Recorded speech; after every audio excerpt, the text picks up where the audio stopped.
Not a cheer for Michigan. Click. And we're live. Excuse me. It is Friday, April 22nd, 2022, 5:02 p.m. If you hear helicopters in the background, it is because Dan and I, in our adjacent neighborhoods, which you have to cross a state line to get from one to the other, but neighbors anyway, we have an active shooter situation going on in the neighborhood. It's very exciting, except that 2 people seem to have been shot. And so all of which is to say, you may have helicopter noise in my background. I will try to keep myself muted. So look, I want to confess as a preliminary matter that I screwed up.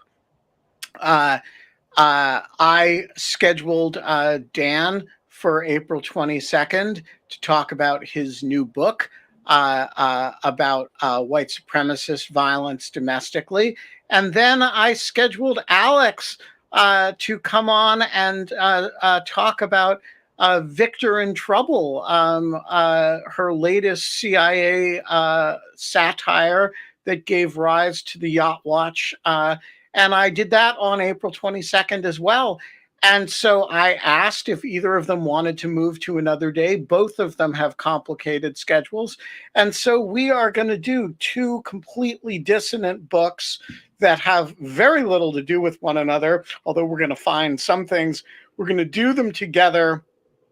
We are not allowed to have fun anymore. We are allowed to have low-flying helicopters looking for active shooters. So we're going to alternate questions between the 2 books. What's that, Kate? It's a blank page, and I'm going to take careful notes and make a Venn diagram about the things that these 2 books have in common. Excellent. All right. So let's start. We're just going to go back and forth. Dan, what did you, this is your first book on domestic matters. You're usually an international terrorism analyst. What brought you home? So a couple things focused me on a topic that, frankly, I should have been focused on years ago. So one was, of course, a significant number of high casualty terrorism.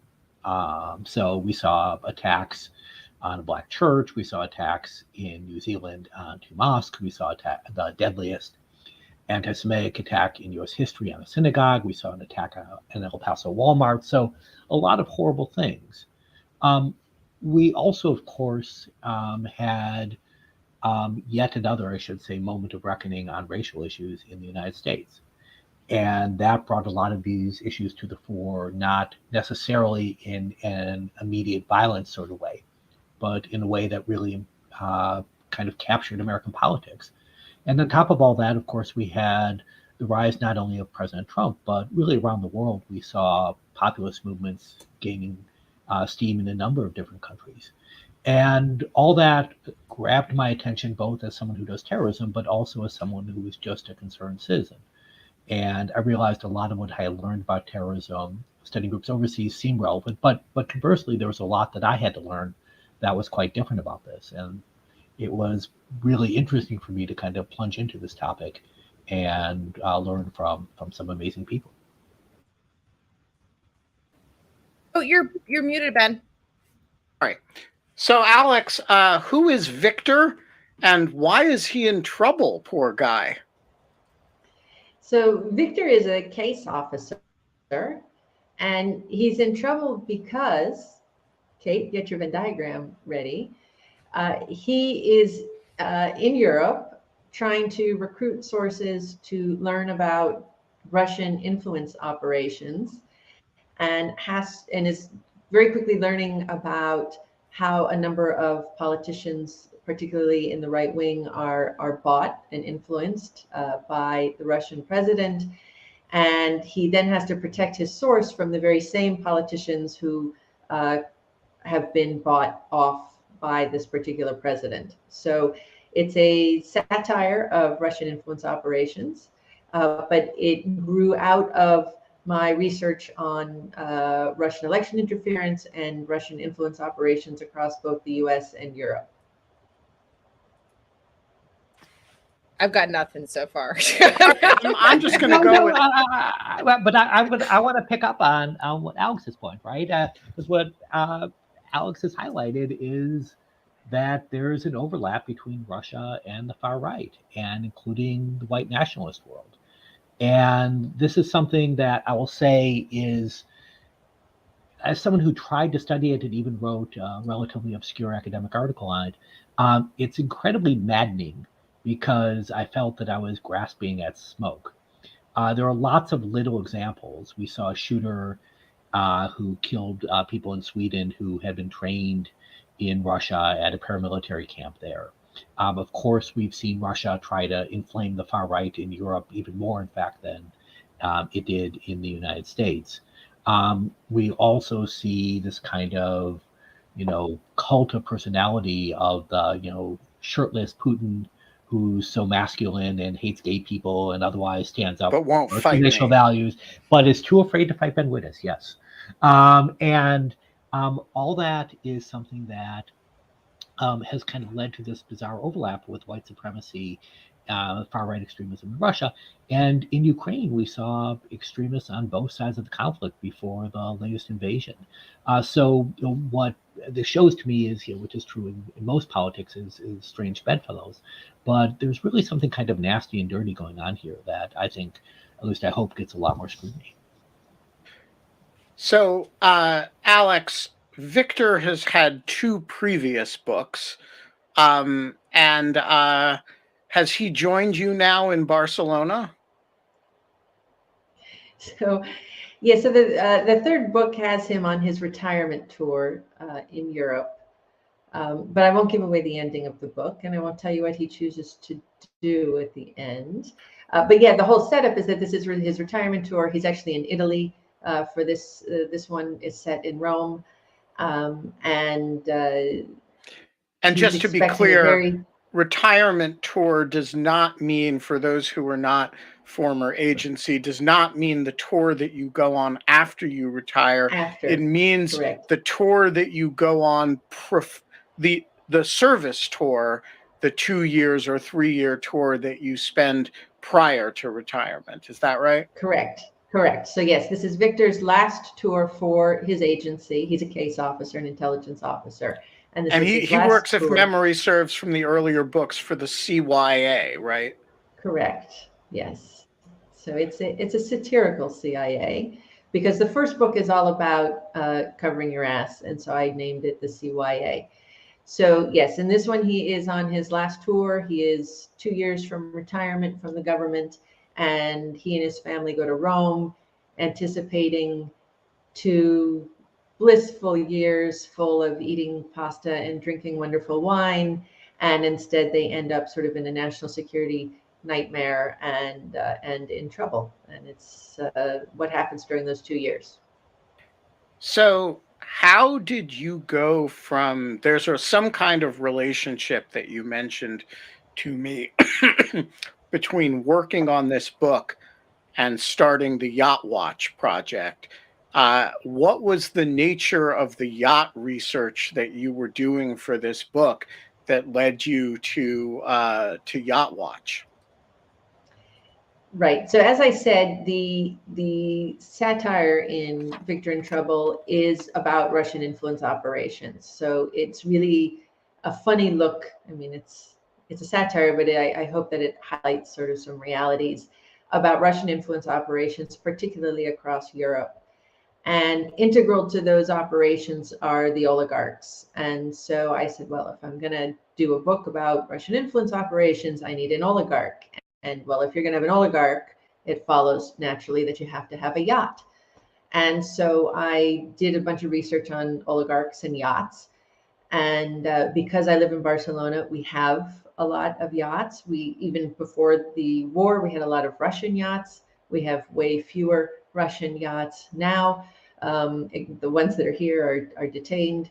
But before that, we had a whole bunch of them. And so it was really a great place to learn about the yachts, learn about the different oligarchs, and get to know the boats. And so I was sort of already familiar with that world. And because I had been a Russia watcher and researching it, I had covered the Russia investigation in the United States. I had written for Just Security and others about all kinds of Russian influence operations. And so through all of this, I was sort of aware of what was happening. And I was pretty sure, even before January, I think that this war was going to start.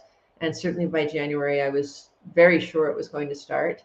And I knew that sort of the natural next step would be sanctions on oligarchs. I think all of us within the national security environment, that was one of the main things that we were all talking about.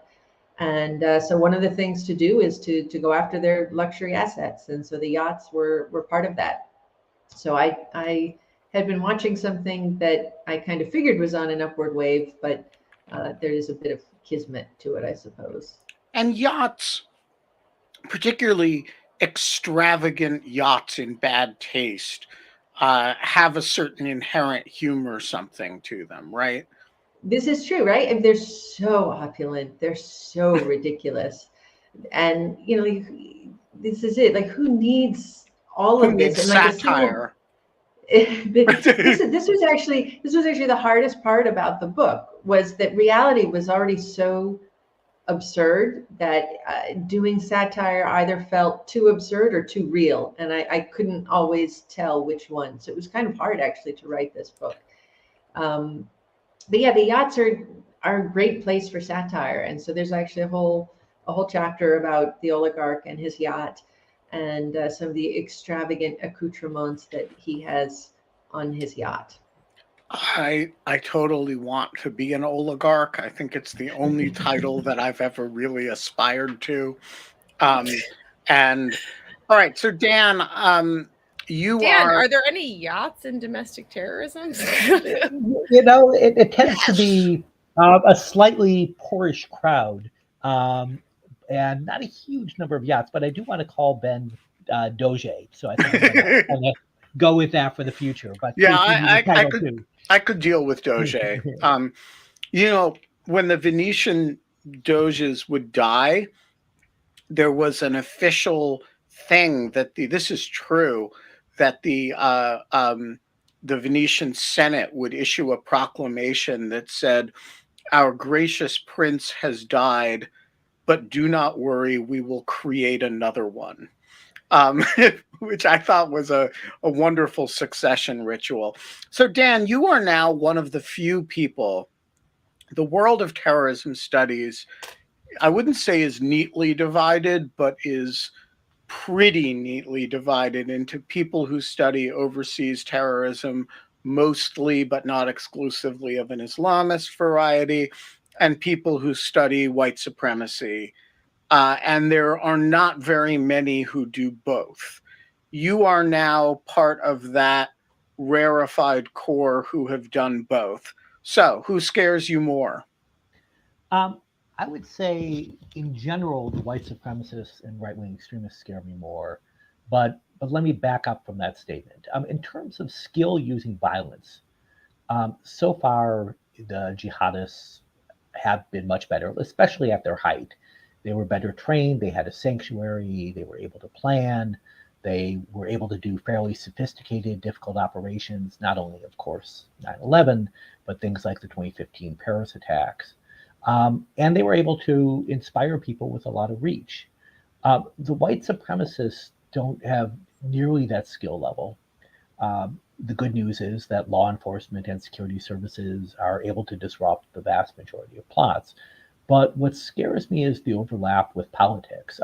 In a U.S. context, there's no nonviolent but large Americans for Sharia law organization, right? There's no equivalent that is kind of preaching part of the jihadist terrorist creed, but avoiding violence.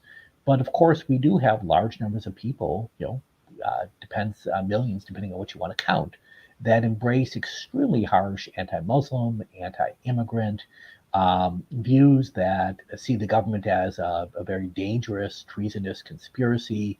And so you have this back and forth ping-ponging between the most extreme and people with views that are pretty harsh, that don't inherently support violence, but it legitimates the violence. And when you have right-wing violence occurs, as we of course saw on January 6th and still see now with various investigations and hearings going on, it's very hard to isolate the most extreme from the mainstream. And that to me is one of the biggest, most dangerous shifts in the last 25 years, where you always had violence on both the left and right of the political spectrum. But it was pretty clear that, President Reagan, President Bush, others, openly rejected these figures and were happy to say so repeatedly. And now we're not seeing that separation, and that's extremely scary to me. What do you think, Alex? Can I? Yeah, go ahead. I jump into that because that's exactly the overlap. The problem that we have now is that the politicians are standing for all of this and saying, yes, we actually legitimize this type of activity. And while it's organic in its own sense, as I'm sure Dan has found in his research, I won't speak for you, but it is exploited by Russia. And so you have things like the World Family Congress coming in and pushing for these very traditional Christian values, anti-LGBTQ type of things. You have politicians. Look at Le Pen now in France, totally anti-immigrant. She took money from Russia. These are Salvini She just in Italy. paid it back. Did she pay it back today? Yeah, today. Really? Wait, really? Yeah, she got it's like 14,000 or something like that. she got attacked for it in the debate. Macron said he had met with Putin as a head of state, not as a banker, and she was sufficiently embarrassed. I don't know why it took her this long. The party paid the debt back today. Okay, I missed That that solves today. it. Sorry, because that's really right. how this works. And how about the money she took from Orban? I don't know about that. Okay.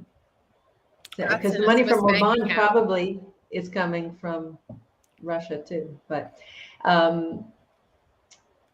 anyway, so all of this overlaps, and all of this is exploited then by Russia, and these are the types of influence operations that they're running. They then are funding and financing and amplifying through these disinformation and social media campaigns these politicians who go ahead and amplify and legitimize that type of behavior. And I think this is part of why you're seeing a global far right movement. So, Alex, what is the connective thread between, other than satire about the intelligence community, is there a connective thread between the books about threats and our responses to them? Yes. So I would say the connective thread in all of this actually is that I make fun of the bureaucracy and I make fun of Washington. So the first book, Victor in the Rubble, is very much about it's the premise. It takes place during the War on Terror, and so it's how sort of the bureaucracy just doesn't work. I took the bureaucracy of Washington and I put it on the terrorists to see sort of what would happen. The second book still has some of that, but is much more sort of about the fun and adventure of working for the CIA. But this one has a lot of that bureaucracy put back into it, added with the politics, so that you have a president who is welcoming of what Russia is doing. You have one political party that is, welcoming and encouraging Russia to do a lot of what it's doing. So I would say, yeah, the connective thread is just the discord and dysfunction of Washington. I'm going to try to add to Kate's list this. One thing that always I find fascinating are thinking of these movements as bureaucratic organizations, right? And as Alex knows better than I, you can learn a lot by doing that when you look at government agencies. But you can also do it when you look at terrorist groups. And one thing that was amazing about Al Qaeda was the sheer bureaucracy that many of the people in the group had to deal with, where there would be back and forth about spending money on repairing a fax machine and complaints about going over the limit on expenses, things that anyone who has worked for a large bureaucracy is familiar with. And you have some of this absurdity in the white supremacist world, but it gets drowned out because they're underground. And so many of them are trying to hide from law enforcement and so on. And when they do that, you actually see the advantage of bureaucracy, right? So the jihadists and so on can have bureaucracy because they're in havens, but the white supremacists are afraid their records will get stolen and can't form large groups and so on. And so they try to operate in clandestine ways. People make a very big deal about how social media and so on enable this, but at times it leads to absurdity. You know, I think my favorite was there was a neo-Nazi group that was linked to Estonia, if I recall, that turned out to be led by a 13-year-old boy, and of course no one knew it, right? Because it was online, right? And and on the internet, nobody knows you're a dog. No one knows you're a dog or a 13-year-old boy, but they do know you're a neo-Nazi, right? And so a 13-year-old boy dog. Yeah, I'm gonna paste it in the chat. Actually, I put a little BBC link for those interested.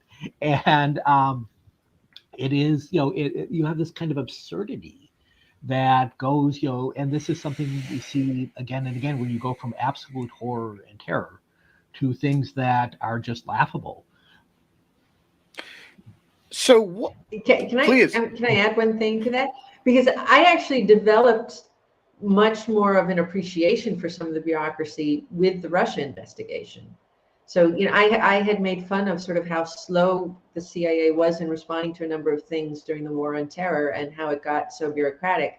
But then, in fact, a lot of that bureaucracy kind of saved us, right? When it came to the Russia investigation, that these checks and balances that we sometimes complain about as not being flexible and not being fast enough were actually the thing that saved us. How do you mean? In what sense did bureaucracy save us in the context of the Russia investigation? That people had certain rules in place, and most, not everybody, were ready to follow them and to say, okay, I can't do this until I do this. And so it wasn't just, well, the president told me to go and arrest this guy. Well, no, I can't do it because there are certain rules in place that I have to follow before. So do you think of that as bureaucracy, or do you think of that as just kind of orderly processes and rules, or are they the same thing? I think it's the same thing, and I think that there's a balance to be found between the two, because there was a lot of frustration in the agency when the second that legal gets added to a table, that now everything is going to take 10 times longer, and it's frustrating when you're out in the field and you're the one who has an immediate thing that you're trying to do, but now it's being discussed back at headquarters. But I developed more of an appreciation for a lot of that discourse and those rules being in place during the Russia investigation. So it's a balance. I'm not saying it should be like totally one or the other.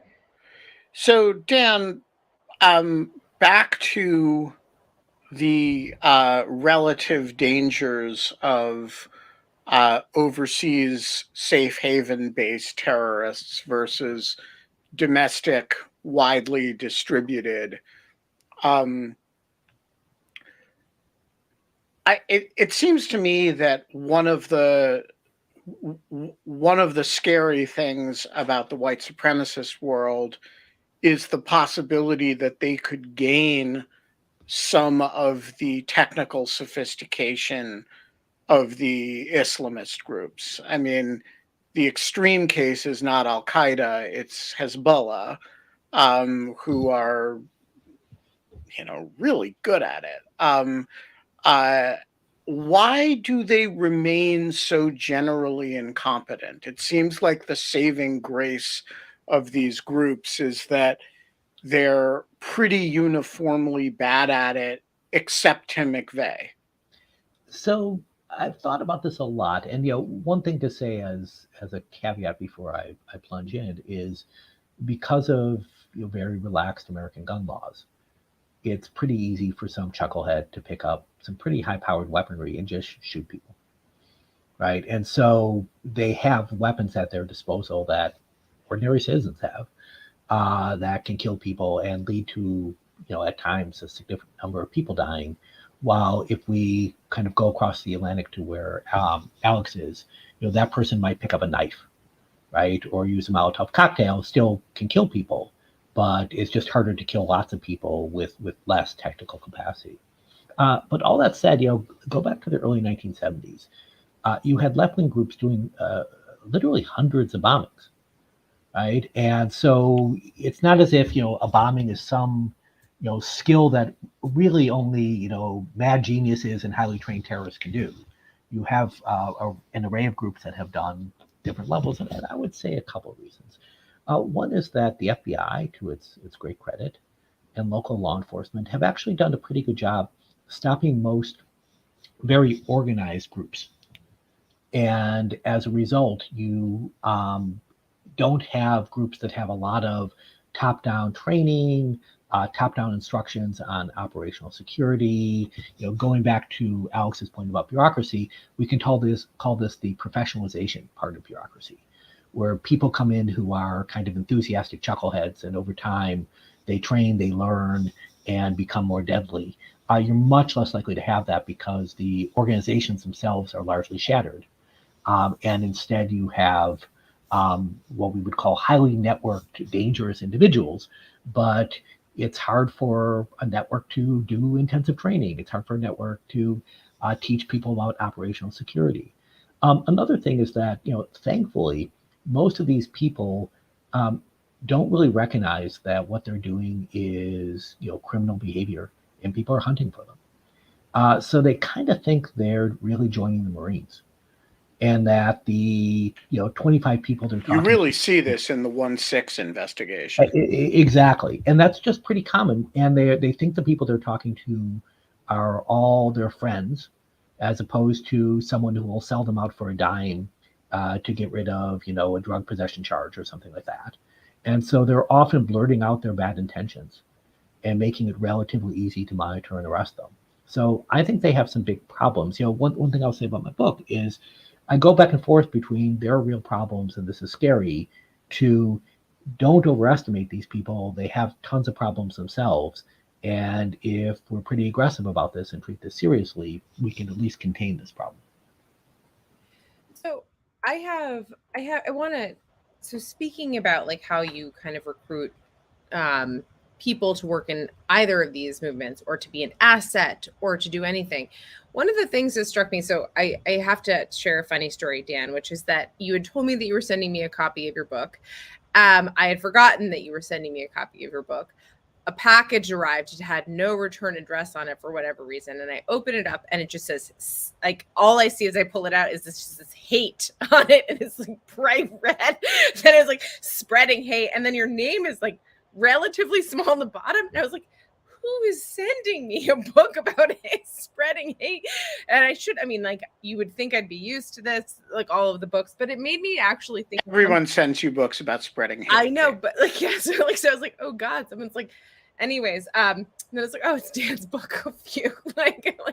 But I actually kind of made me think about something, which is that there is the word hate, the word that you're using to title your book, the way that we characterize these domestic terrorism like groups or international terrorism groups, the way that we characterize a lot of the stuff that people fight against and why they decide to be assets to different governments or like that other than their own, et cetera, et cetera.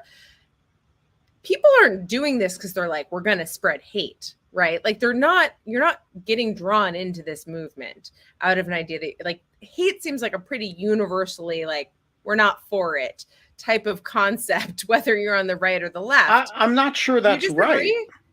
Well, I mean, Dan, do people get in this because they like want to? I think some people get in this because they want to spread hate. No, but okay, this is actually my question. Yeah, so that like, I mean, in their eyes, they're spreading truth, right? Yes. But that said, the truth is, a wide variety of hateful ideas. Jews are evil bloodsuckers. Muslims are coming to blow us all up. Hispanics are But lazy they think that rapists. Right? those other groups are hateful groups, or they're doing something that's like perpetuating hate or bad action, right? Like they think those are the baddies, right? And that's a terrorism universal. Is every group thinks they're on the defensive, right? So if you ask Al Qaeda folks or ISIS folks, they would say, look, we're under attack by the West or by apostate governments, what have you. We're just fighting back finally, and that's something that is. I think a really important point. Like one thing I know several shows ago, like perhaps many, you had Kathleen Below from the University of Chicago. Yeah, I was actually going to bring up Kathleen in a second, but yeah, go ahead. And one thing that she identifies in her book that I think is very important is there is a transition point where if you go back to the 1950s and 1960s, and this is something I'm kind of into this question, so I have way too much on this in my book probably.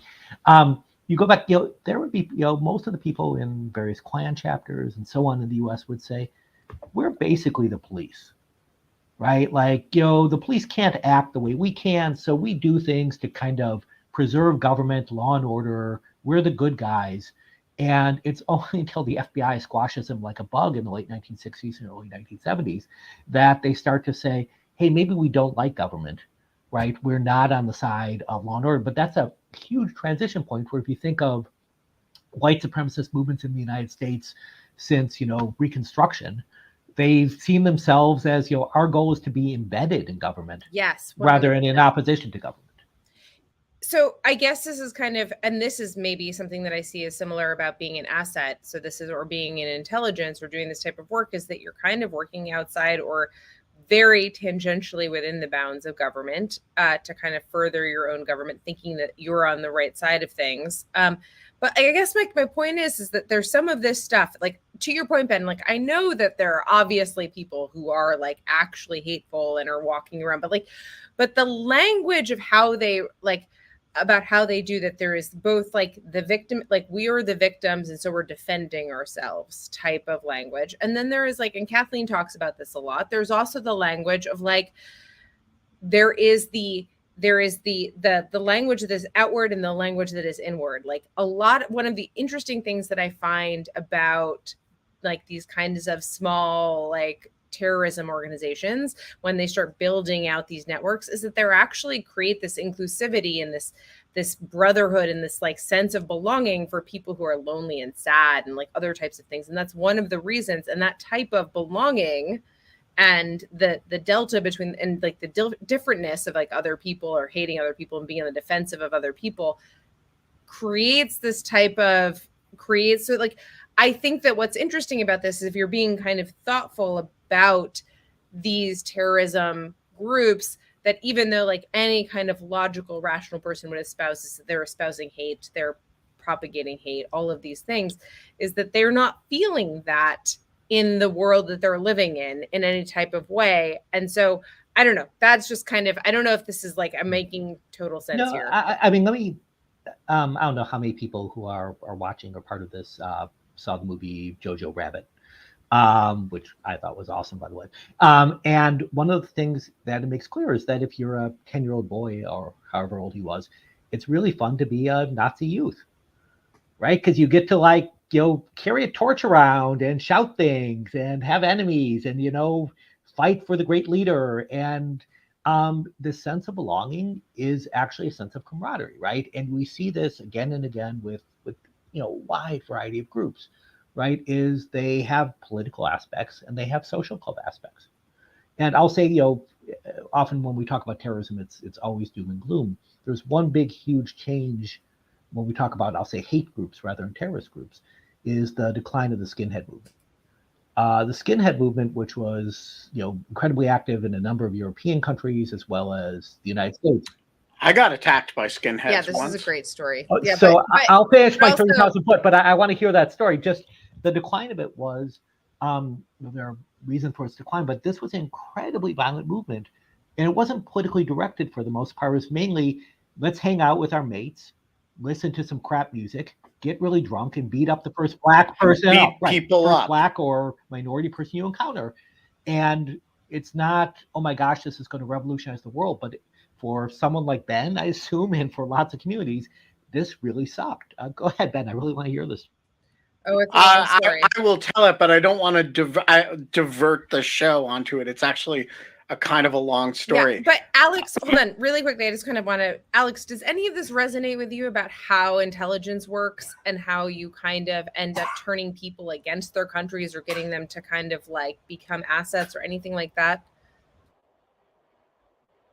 Yeah, I mean, the key thing is to find what motivates somebody. And like you said, a feeling of belonging, is always a great way. And so if you find somebody who's joined a terrorist group, but then feels alienated by it, they're not getting out of it what they were sold that they were going to get out of it, that may be somebody who has a vulnerability that you can work on them to recruit them.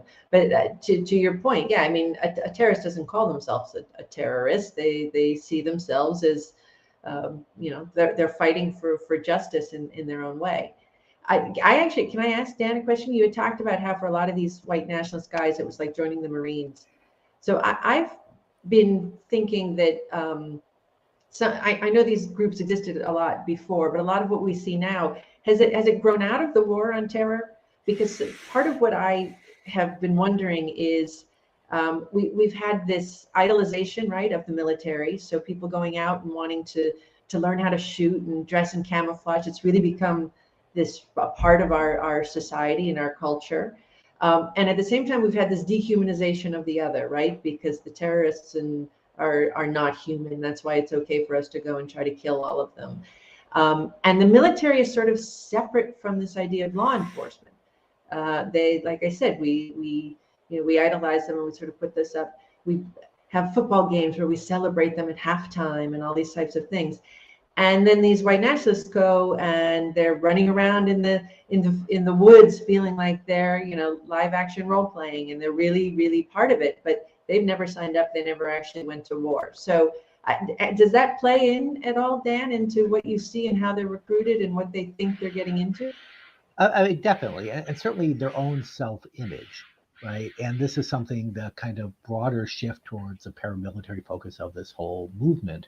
And and part of that is just a shift in America, where when almost, when you have generations where almost everyone served, you realize that the military does great things, but also has a lot of problems, and it's a big bureaucracy, and you have older generations that don't kind of look at their time in the military as this was the greatest institution I ever worked for and everything's perfect, right? They had very open eyes about all this, and certainly these people see themselves as heroic defenders, and that to me has been one of the big shifts in the kind of post 9/11 movement, to go to your point, is that you've had a national security component added to all this. So you always, there's been anti-immigrant sentiment in America ever since we've had immigrants, right? That's not a new concept.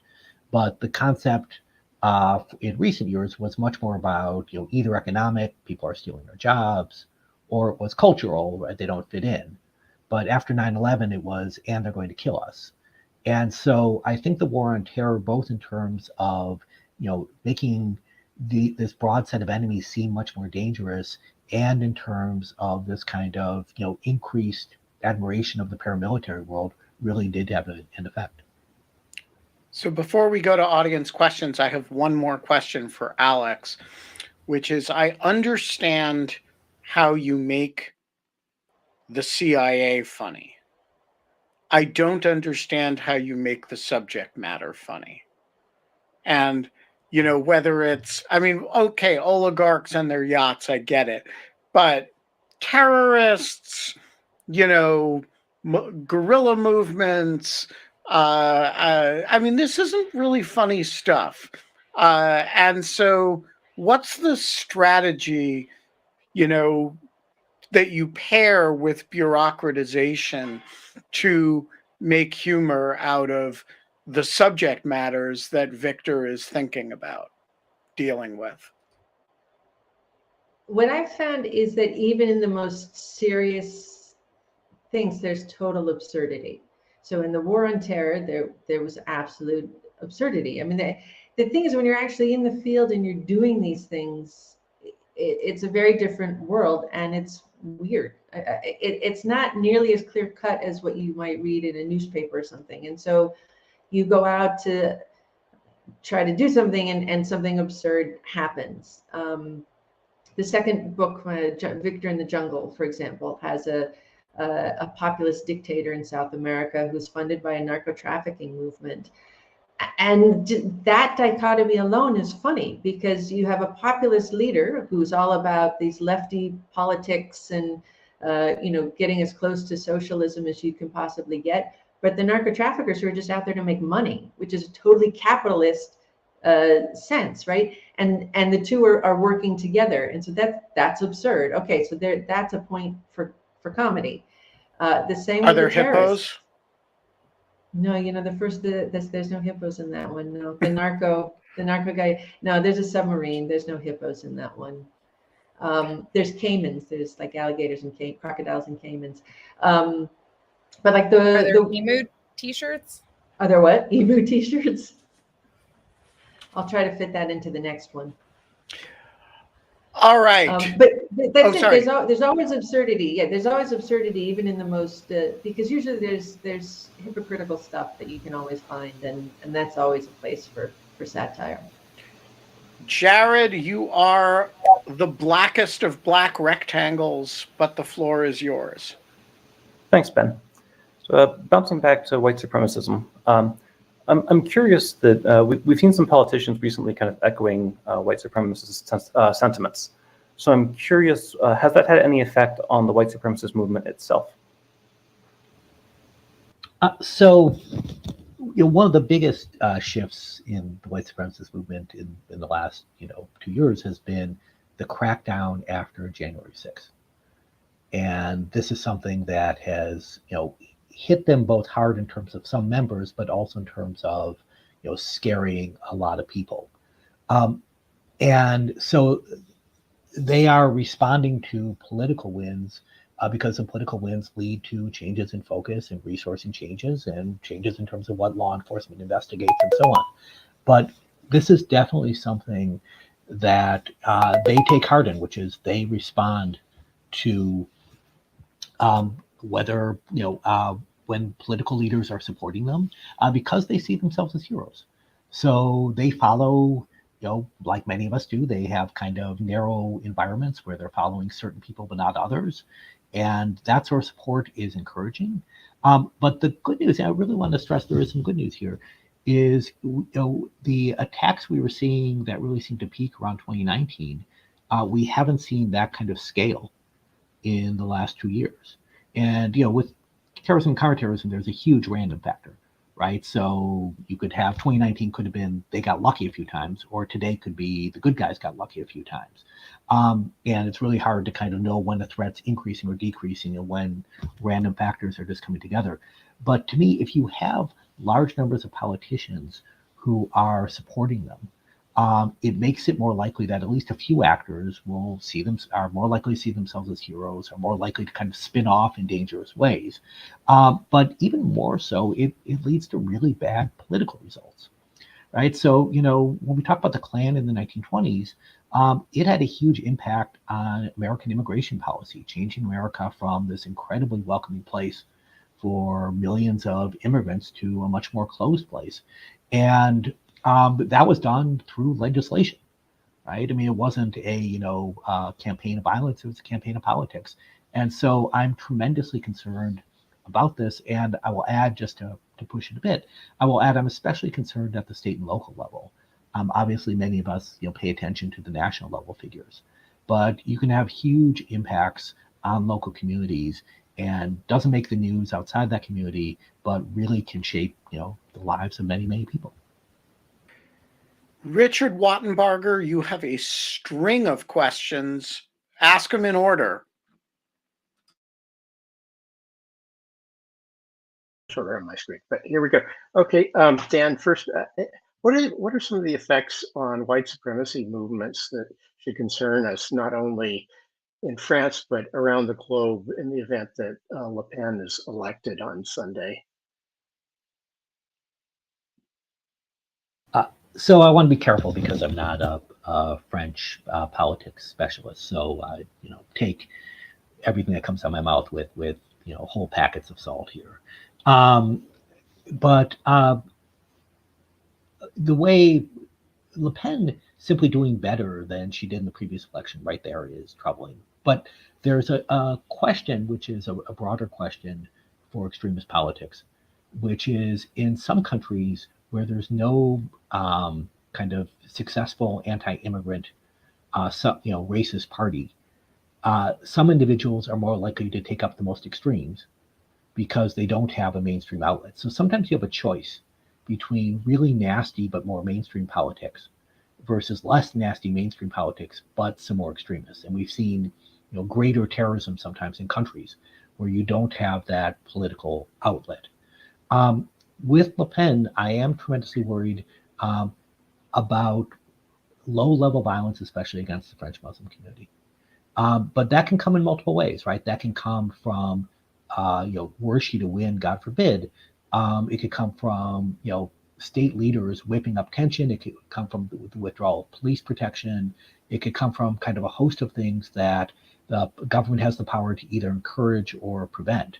But I also worry about issues, the equivalent of the election fraud sort of narratives we see in the United States, where Muslims or others will be blamed, and there'll be a temptation to kind of whip up anger against them by people on the most extreme. And as you know, Le Pen has a challenger on the far right, right? So she's not the craziest of the crazy, and that can she's the moderate. She's the moderate crazy, exactly, and that's deeply disturbing. So, Alex, do you have thoughts on Le Pen? Does she have a yacht?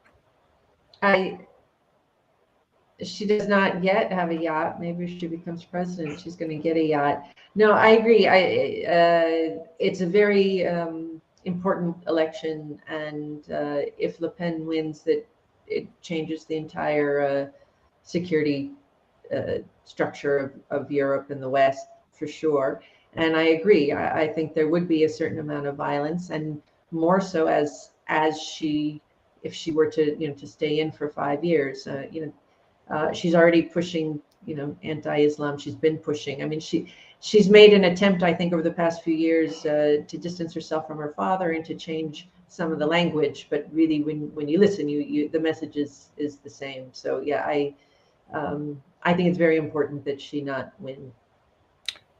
Your next question, Richard.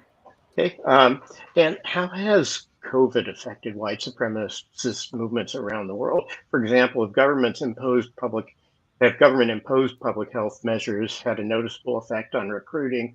And do we know if white supremacist groups use issues other than racial superiority to recruit members? So one of we're all trying to figure out in my little subspecialist world why we've seen a decrease in attacks. And one possible reason is, like everyone else, they're sitting at home in front of their computer screens, right? So, one of the effects of COVID just may be people don't get out, right? And Netflix. Yeah, exactly. They're all watching racist films and racist YouTube videos. However, this question of recruitment, here we have to get to a really messy analytic issue, which is the overlap of white supremacist groups with anti-government groups and what to call them in the end. Right? And, you have these networks and you have these really bizarre amalgams, right? Where you'll get, environmental groups that are anti-government because they see governments as promoting pollution. You'll have, white supremacist groups, but ones that are, kind of admire someone like Ted Kaczynski, and so some really strange hybrids. And it's the joy and curse of the internet, right? Where you'll have all these ideas crashing together, and some catch on more than others, and people are promoting them.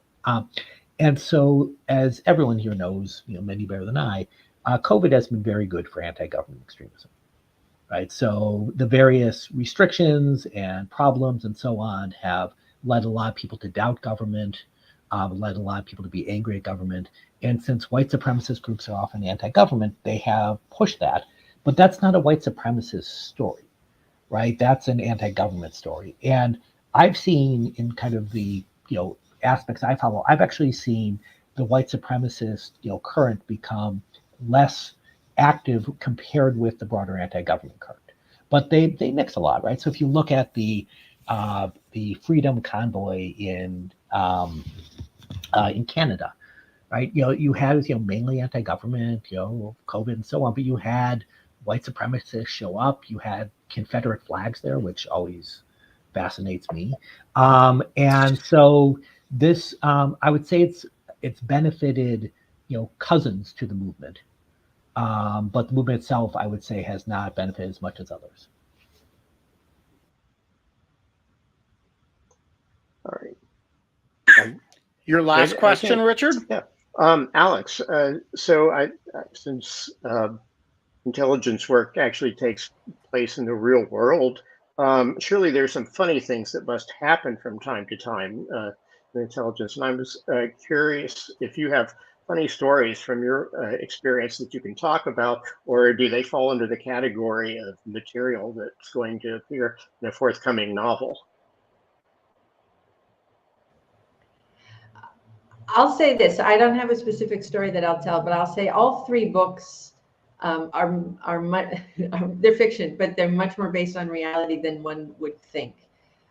So I don't think there's anything in there that I made up in any of the books that I made up whole cloth. I think almost everything that I satirize is based in some way on real events or real things. Real events that you experienced in the agency, or real events that you read about in newspapers and thought, hey, this is good material, or found wandering around the docks in looking for yachts in Barcelona?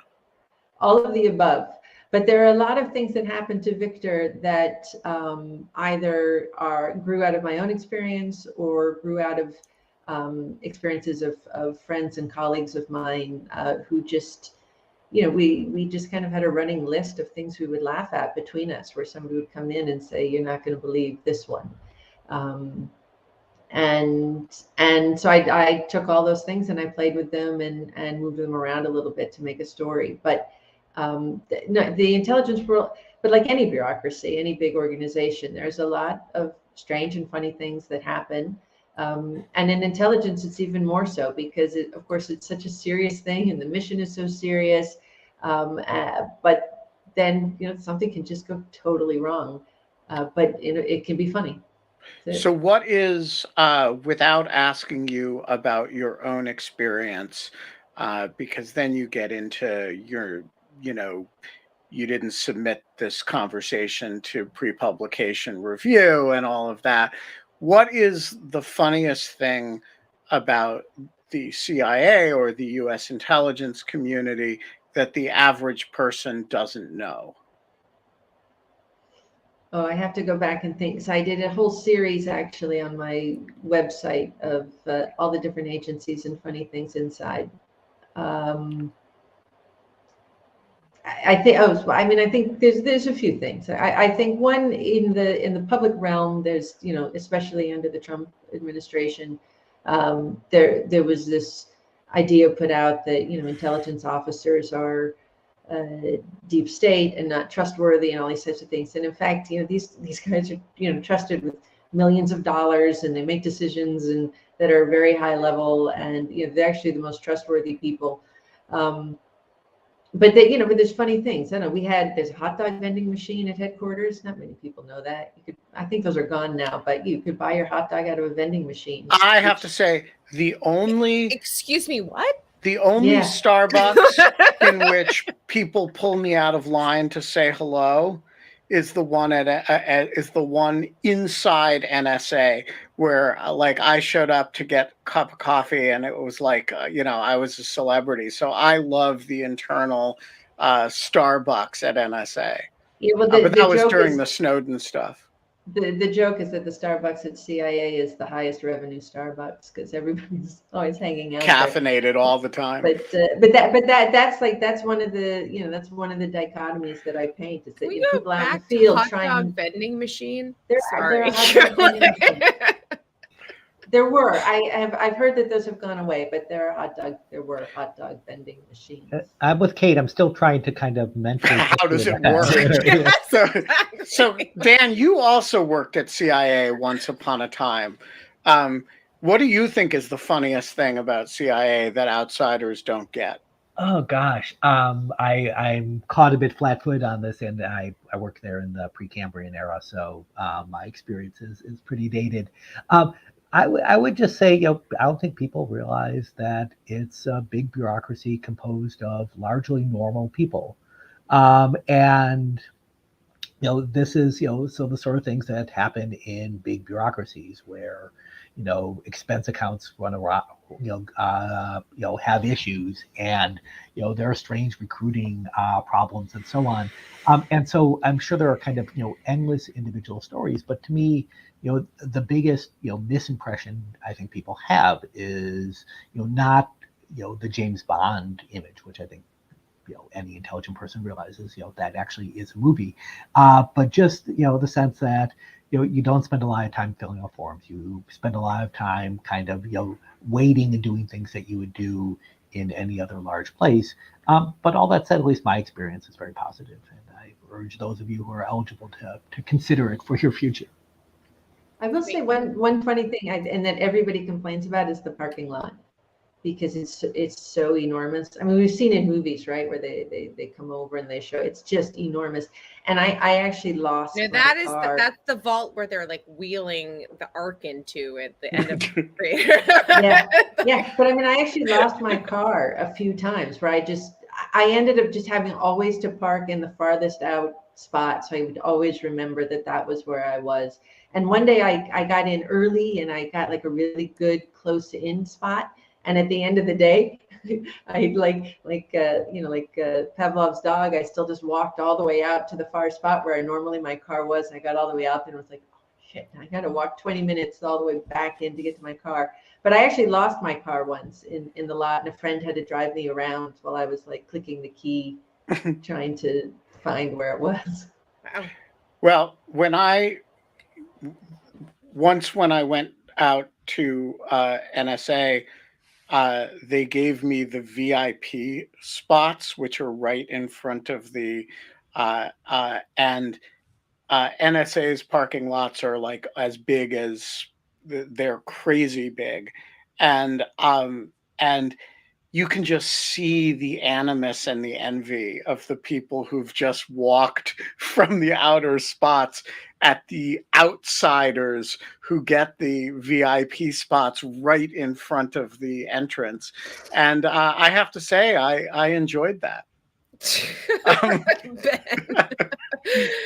I like how much of a Democrat you are until you get the special perks, and then you're like, yeah, no, I'm all about the special perks. All right, we are gonna leave it there. Alex Finley. Oh, we have to see the overlap, the Venn diagram.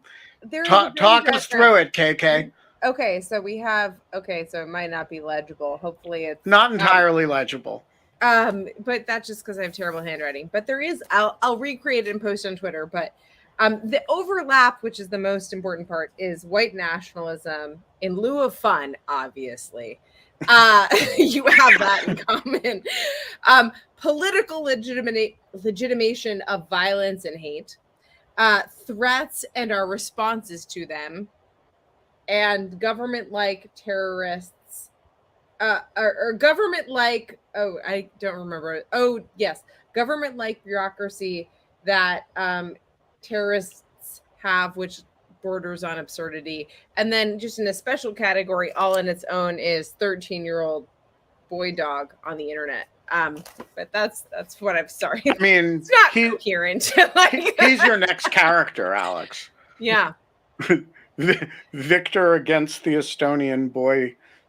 13-year-old boy dog. Yeah, boy Hitler. All right, we are going to leave it there. Alex, Dan, you're great Americans. The books are Spreading Hate and Victor in Trouble. One is funny, the other is not. They're both pretty serious at the end of the day. I'm Spreading Hate, and I have just read all of. And are you learning? No, I've just it's not a manual, a how-to guide, Kate. I know. I'm just figuring that out. Warning you. It yeah. took me a little bit. But I will say that I just, Alex, I'm like, now that I have tenure, I have just ordered all of your books, and I am now very excited to read the trilogy. Too Kate, scary you're to saying read that you're before saying the you have quiet part tenure. about tenure out loud. Yeah. Now that you have Peter. tenure, you're working especially hard. You meant to say that's at least what I. No, yes. I mean, yes. Thank you so much, Dan. We are going to be back. I know, hey, for those of you who've been getting in touch with me about this, I know I've been slow about posting the audio. And like a 2-person operation over here. I'm gonna catch up. It's not a problem. We're gonna post one tonight. We're gonna post one Saturday. We're gonna post one Sunday, and then Monday it'll be the show. So we'll be back Monday, some number of hours and 57 minutes from now. And until then, KK. We don't have fun anymore, but we do have 13-year-old dog boys on the internet. 3 amazing satires to read about the CYA, and some hate to spread, and a DIY manual by Dan Byman. That's right.